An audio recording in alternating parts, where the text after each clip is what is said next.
Good Saturday morning to everybody, and welcome to Mortgage Matters radio show and the Connecticut Real Estate Edge podcast, along with Rob Weinberg. I'm Gary Byron. Rob, how are you there, my friend? Not too bad. How you doing, Gary? Perfect. Come on. Are you kidding me? It's warmer weather. Things are going great. You know, people are in a better mood. They're out socializing. I was telling you this last week. Weather has so much to do with the mood that people are in. Speaking of, moods and climates and how is the I know you're not in real estate as an agent, per se. You're kind of in real estate indirectly through mortgages, but they're linked together. Oh yeah. Regardless. So, as you know, my best buddy, best man at my wedding. We've been friends since first grade. We're talking 1976. And he's not just a real estate agent. He's in management. He does recruiting for training. Exactly.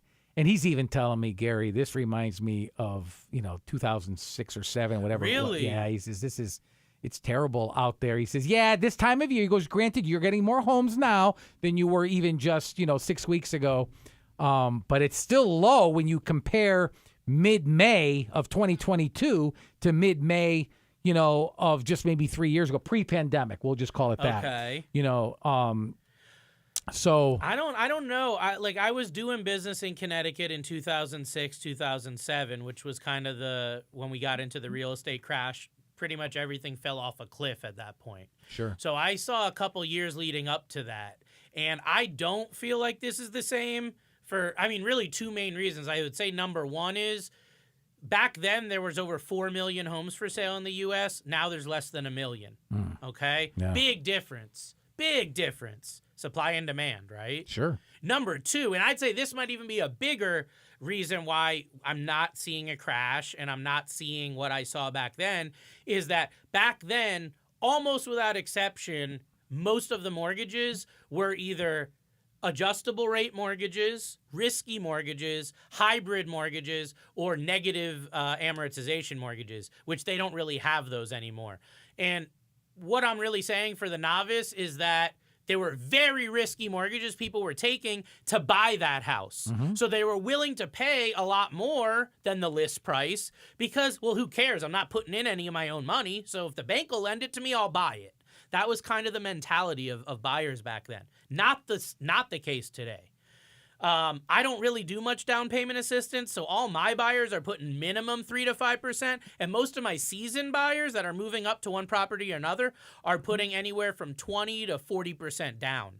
So they're not a no money down scenario or bad credit scenario. Back then, I could get you a loan with a 500 credit score, even if you paid your mortgage late in the last year or two. Wow. Now, you can't do that. There are certain programs that maybe you could possibly fit into, but it's going to be difficult. Back then, it was tons of investors were doing loans with these low credit scores, and it was a recipe for disaster is kind of what I'm saying. So that when blank hit the fan, people just gave up the house because they had no investment there. They bought the house with little to no money down, so why would they stay? Now, if you put 20% down on a house and it goes down 10% in value, are you going to sell that house just because it went down 10%? If you put 20% down, you shouldn't. There's no reason to. So it's one of those scenarios that I look at, and I was talking to a client the other day that said, well, I'm afraid to buy a house because what if it goes down? I said, well, what if it does go down? Then what? Nothing happens. See, with real estate, the only time it hurts you when the house goes down is when you're trying to sell it or refinance. Those are the two areas it can help or hurt you. But if you're willing to stay put and you're looking at home as a long-term generational investment, oh, you're right. Then you don't have to worry. And that's actually really perfect segue to our show today, because this is what this is about, is generational wealth, building it through real estate. And the stuff you're talking about is just a blip on the radar screen when we zoom out and look at real estate over 100 years. What's the interest rate right now? Same as it was a couple weeks ago, depend on the scenario, between 6 and 7 on almost all the programs. And it actually spiked up a week or so ago, but now it's kind of settled. I mean, we're in that 6 to 7 range on almost every program. Like if you have really bad credit, you might be in the 7s. If you have really good credit, you might be in the high 5s. It just depends on the scenario. We talked on the last show real briefly about the loan level price adjustments the Biden administration put in that made it more expensive for certain people. Yeah.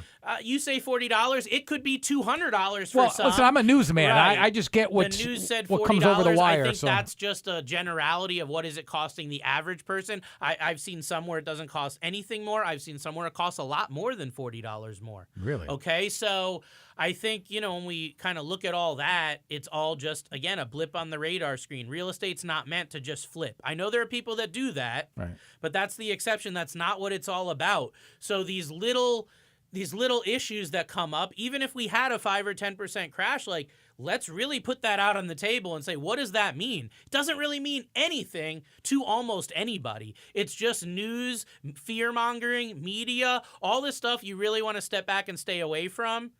They're trying to get into your head and say that this is coming. There's certain reporters that's their entire premise of how they report is doom and gloom, right? Specifically doom and gloom with housing. So I can tell you locally in Connecticut, it's not happening, and we'll talk about reasons why. But today I want to instill confidence and motivation in our listeners along the lines of building generational wealth through real estate, because we've done shows about why you should buy real estate for the here and now. We've done shows about why you should refinance and tap your equity here and now. But what does real estate look like over really long periods of time? What does it look like when you can pass it on to future generations? That's what I want to talk about. How does it contribute to building, let's say, generational wealth? So real estate's a long-term asset. We can't say that enough times. So it really is going to give you your best bang for the buck, having it held over a long period of time. I tell my clients minimum 5 to 7 years when you're buying a home. There's rare exceptions where you want to buy a home if you're not going to be there at least 5 to 7 years. But for a lot of homeowners, especially today, coming out of those record low interest rates of COVID, there's a lot of people that are hesitant to sell their homes. And I think that many generations ago, people would hold on to that family home, right? They pass it down generation to generation. I mean, you're somebody that is living in your family home, right? I grew up in the house I lived in. Right. Yeah. So there hadn't been as much of that lately over the last 5-10 years, but I think it's going back more towards staying in your home long term because the home costs have gone up so much, right? A lot of people that have had their home for a bit do have these low interest rates, and they can then pass a paid off home potentially to their heirs, to their next of kin, so to speak. So it's like, there's all these reasons that you want to have real estate, but appreciating over time is a big one. If you look at people that bought a home in 1950 and didn't sell it, what did they pay for it then versus what is it worth now? Crazy numbers, right? Insane numbers. So that's one thing, is that appreciation. But the other thing that a lot of, especially first-time buyers, they fail to realize is that home can also be a cash flow asset, meaning that even if you're not going to live there anymore, that can be an asset that pays you every month, like a pension, like an annuity, and it's rental income. No matter what's going on with the market and the economy or interest rates or any of that crap, people need a place to live every single day, no matter what. And the house provides that, and they're willing to pay for that. And we've seen rents go up lately. So people that owned homes are the beneficiaries because they can then rent that house out for more today than they could 2 or 3, 4, 5, 10, 20 years ago. That's the real benefit of owning real estate for generational wealth. There's misconceptions as well, though. Right? Huge misconceptions always. I mean, I would say a big one I hear is that just owning a home's too expensive and it's not worth the investment. That's a big one. That's a huge one. Another misconception is that real estate's a get-rich-quick scheme. It's going to take so long to make a profit on the house, it's not even worth it. And I think a lot of that comes from, again, the media. Like, you hear about someone that flipped a house and made all this money, or you see a TV show about it, and it's like, that's not real estate for the average Joe. That's not real estate for the average homeowner in America today, okay? I would really step back and say the average is just looking for somewhere to lay their head at night that they can be proud of. somewhere that they have that pride of ownership, somewhere that they, feel at home and comfortable. Like, that's really what it's all about. Now, if it turns into an investment and other stuff down the road, then that's fine. But, people also underestimate the costs, and they talk about, it's going to cost so much, but you're also, paying a lot of those costs with renting. You may not think you are, but when the landlord raises your rent $200, $500 or more, I even heard the other day of $1,000 a month increase, they're doing that because it costs more now to own that property. Okay? It's not just because of they felt like it. Like, there's a real reason. So when the hot water heater breaks, the air condition, all this stuff, you think, well, I'm the renter, I'm not paying it, but you are, because when they raise your rent, they're factoring that into the cost. Let's say I wanted to build wealth through real estate.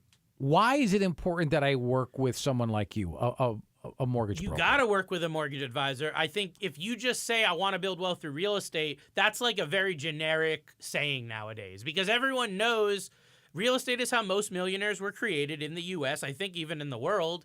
So it's an easy go-to. Oh, yeah, I want to create wealth through real estate. I want to get rich through real estate. I want to be a landlord. Like, I want to be a mogul, right? I remember I felt that way at one point, too. But the thing is, the mortgage advisor can help you come to reality, because your idea of being a real estate mogul and owning all those properties, it doesn't happen overnight. It takes time to build. You have to, have that stepping stone and building block. So getting with a mortgage advisor, really when you first have that intuition that you want to do that, we're going to be able to create that plan for you. What does the first property look like? What's the foundation? Where should you start? And what's that price point going to be? And then how can we move up from there? How can we build up from there? Because literally within a couple years, if you play your cards right, you can go from one property to 2, 3, 4, 5 properties, and we'll tell some stories of people that have, dozens of properties. So navigating the home buying process, providing advice on building equity and generating income, and then ultimately navigating you over to the different people you need to help in that process. The real estate pro, the negotiator, the real estate advisor, and then, of course, the real estate attorney. So you have to have this wealth team we've talked about set up, especially if you're going to be buying multiple properties, because you don't want someone new on every deal. You want that team you can plug and play and say, hey, here's what I'm looking to do. And they know you. They know how to reach you. They know how to do business with you, because we have that experience. And this is what I love. I get fired up about, because I have clients I've worked with literally half a dozen times in the last 10 years, because it's just a plug and play. Hey, I want to do this. We know their scenario. We know their financials. We can make deals come together in 24, 48 hours versus weeks, because we have the system in place, but more importantly, we have the relationship in place with that client. So that's why it's important to work with that mortgage advisor up front. Do you offer strategies? There's got to be strategies that come into play if you want to build wealth through real estate. I mean, I see it all. I hear it all in my profession. So I don't want to dumb it down, but real estate doesn't have to be complicated here. I think the simplest strategy is, buy and rent. You buy a property and you rent it out for passive income. Obviously, you have to look at the numbers, but if your mortgage is $1,700 a month and you're renting it out for $2,200 a month, there's a factor in there of margin. There's a profit in there. So you as a real estate investor or future investor, need to figure out and navigate that process of how much profit you want to make, understand and realize that some properties may not meet that criteria, especially now. You have to be very specific on your numbers. And I have a lot of real estate investors, they're still looking at properties all the time, but they are very quick to walk away. If the numbers don't work, there's no emotional attachment. I'm not buying that house. The numbers it doesn't pencil. So as a real estate investor, you need to look at that. Buy and hold is probably the best long-term strategy that you can do with real estate, because it works. Buy and hold. Another one is buy in an up-and-coming neighborhood. So figure out an area that maybe isn't the best right now, but there's maybe some new businesses going in. You see there's permits being pulled for different things. There's some little nuances, some little tricks that you can use to figure out where's the new hot up-and-coming area. Buy a property there before it's hot, and then capitalize on the appreciation over time. So that's a really, really big one. And then fixer-uppers. I mean, people have heard the fixer-upper property you buy, you renovate it, and then you sell it and make all this money. I know on TV that looks good. In most cases, even experienced flippers go over budget, or something comes up that they're not used to. So I would stay away from the flip type of stuff, the fix and resell, especially right now. It's easy to get in over your head. So then what would you recommend? Let's say, all right, let's just say tomorrow, I want to start building wealth through real estate ownership. What do I got to do to get started? First step is you got to figure out your budget and you got to get pre-approved for a mortgage. So that's working with that mortgage advisor up front to lay the groundwork. Once we have that foundation and pre-approval in place, then we'll be getting you with a realtor, a real estate agent, a negotiator, someone that can really bring you properties that meet your criteria, fit your goals, also meet your pre-approval amount. We don't want them bringing you a $500,000 home if you're only pre-approved for $350,000, right? Then once you've purchased the property, that's really where we need to step back and look at the more long-term plan. We got to look at how can you build more equity in this home? How much did you put down? How much equity do you have? And then what strategies can we utilize over the coming years or decades to build more equity in the home? Maybe your budget's comfortable and you want to put extra money on your mortgage every month. That's a really, really common one. Pay the mortgage off early. I've had people do bi-weekly payments, so they'll pay an extra one payment a year on the mortgage. A lot of that planning has to do with paying down the mortgage. But the other side of it is how can you improve the home, renovate, repair, and change the home to give it more value in the market. So maybe you're in a home that's only a 3-bedroom. How much more would it be worth if you turn it into a 4-bedroom? I have a client right now that bought a single-family property. They're trying to turn it into a 4-family property. So it's a huge single family that they're trying to turn it into a 4-unit house. Very complicated, obviously. Lots of architects and builders and contractors involved, but I say that to show you that there's a lot of different ways to do this, and buying a house and then improving it can be a huge windfall of profits, to appreciate, have that appreciation. You just really need to look at your financials and what's comfortable for you, because you don't want to be house poor. You don't want to take on more than you can chew. And if you're going to buy a house at the top of your price range and then immediately think of renovating or changing things around, it might put you in a financially stressful situation you don't want to be in, especially when you buy the house. I would imagine the market itself would come into play and have a lot to do with how you build your real estate wealth. Yeah, it's important to understand the market trends, and you want to do your research like any big purchase. You're not just going to go, you shouldn't just go buy a car and just go to the lot. You need to do your research. Same thing with real estate. Like, do your research, know your areas, have that wealth team to help guide you. You got to take that long-term approach to help mitigate the impact of the fluctuations, because what you may find is an area right now that was really hot, maybe it's not as hot now, but is this the lull before the storm, right? Meaning, can you get a deal there now while it's a little lower? Or is this the beginning of the end? You don't want to catch a falling knife, like they say, right? So you really got to step back and you got to do your research. You really got to do your research. And that realtor is so important to helping you do that research to make sure that you're getting it in the right area, the right place, the right time. But at the end of the day, owning a house, especially if you're going to live there, it's about having a place to put that head at night. So the numbers are more for the investment side, the real estate investor, the mogul, upcoming mogul. But when you're just buying a house to live in, then at some point you got to put some of the financial part aside, and you do have to look emotionally, because you have to be happy to wake up there every day, right? Of course. Folks, you're listening to Mortgage Matters radio show and the Connecticut Real Estate Edge podcast, along with Rob Weinberg. I'm Gary Byron. You can find a lot of information on his website at robgw.com, and write this phone number down. Hey, it may be your saving grace when you set up a meeting with him, 860-413-3938. I'm going to repeat all of that email address. I'll give you the number a couple more times, more towards the end of the show. I would imagine you must see people make a ton of mistakes. What are some of them in creating wealth in definitely. real estate? I would say the number one mistake that I see is buying more property than you can afford. Especially right now, there's a lot of pressure to be able to get what you want when you buy a home, and there's not a lot of inventory. So you may find yourself going from, a $350 price point that you wanted to stick with, all of a sudden going to $450 plus. And if you're pre-approved for the mortgage of that amount, then that's okay, but you got to be comfortable with that monthly payment. Even if I say you can afford it as your mortgage advisor, can you actually realistically make that payment out of your bank account every month without feeling financial stress? So that house poor concept we've talked about on so many episodes, you don't want to be house poor.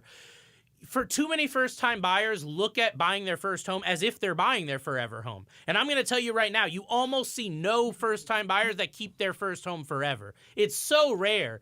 It's a stepping stone. I mean, I don't know the statistic, but if I were to guess, I'd say less than 20% of first-time buyers are still living in that first home 10 to 15 years down the road. So trying to get every bell and whistle and every amenity, it just doesn't make sense, especially in this market. So be flexible. Get a first property and know that you're going to move up long term. Another thing is, I would say, if you're an investor making a mistake of not factoring in all the costs of the home ownership, the maintenance costs, the repair costs, all the things that go wrong, and then literally one missed rent payment and the entire financial situation goes down the tube. So that's a big one. I would say the last one that I'll mention on today's show here for mistakes is going to be not doing your research on a property's potential. So you'll buy in an area thinking I'm getting a great deal, not realizing that this area has really bad appreciation, meaning the homes are not worth much more now today than they were 5-10 years ago. That's a red flag, okay? I'm not telling you that you can't buy the home or you shouldn't buy the home, but don't buy that home expecting that it's going to appreciate over a long period of time. Because, hey, the past, it may not be a guarantee of the future, but the saying I've heard is it rhymes. The future rhymes with the past, even though it may not be the exact same. You know, people want to build wealth through real estate ownership, right?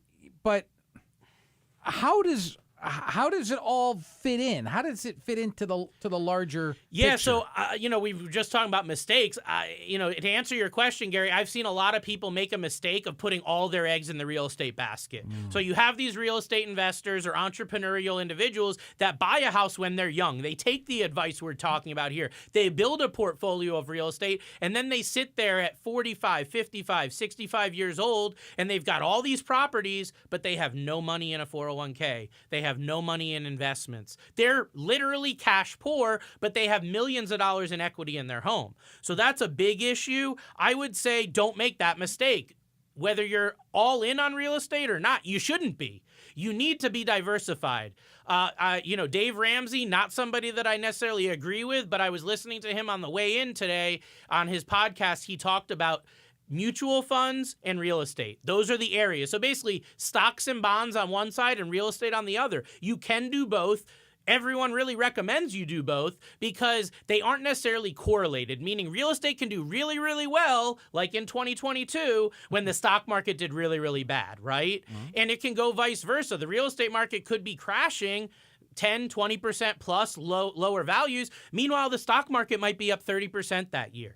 So you don't want to just pick one area. And I see too many people that do one or the other. I do both. I recommend you do both. That's the answer right there for you. All right, so you're not telling anybody don't do a 401k.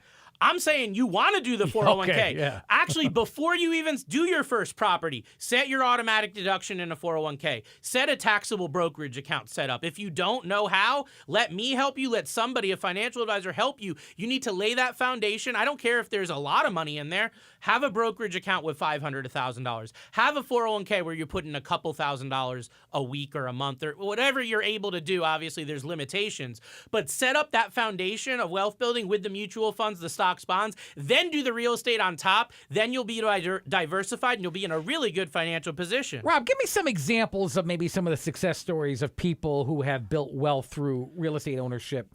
Really quickly. I'm running out of time. Yeah, I know we don't have much time. Couple quick ones. Renee actually had him on the show. If you remember a couple years ago, Renee came on the show. He's one of my clients. Single guy from Vernon. He had multiple properties. I remember him. He did is he bought his first property. It was a fixer-upper. He lived in it for a year.